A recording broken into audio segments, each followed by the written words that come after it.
Elekter on väga kuum teema ja inimesed on üha rohkem huvitatud ise elektrit tootma. Aga miks seda teha üksi, kui saab teha koos kogukonnaga?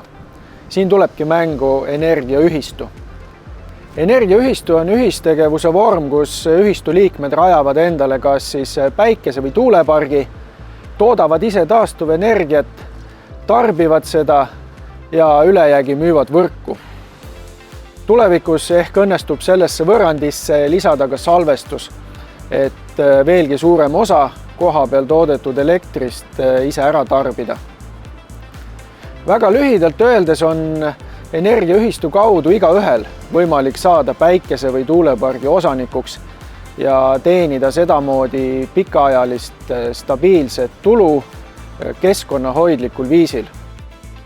Mujal maailmas on energiaühistud levinud, kuid Eestis oleme teerajajad.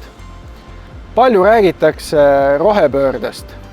Siin on minu meelest oluline roll kohalikel omavalitsustel, kus kogukondlikud taastuvenergiapargid võiksid asuda koolide, ujulate, spordihallide, lasteaedade ja hooldekodude katustel, tootes energiat päevasel ajal seal, kus on ka päevane tarbimine. Kohalik omavalitsus saab sellega luua uue võimaluse enda elanikele ning saab ka kasutada enda piiratud eelarvelisi vahendeid mujal.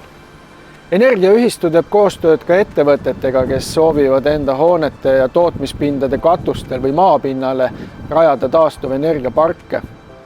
Näiteks praegu oleme energiaühistu liikme Margus Puusti ettevõtte Telefood katusel Saaremaal, kellel on päikesepaneelid katusele juba paigaldatud.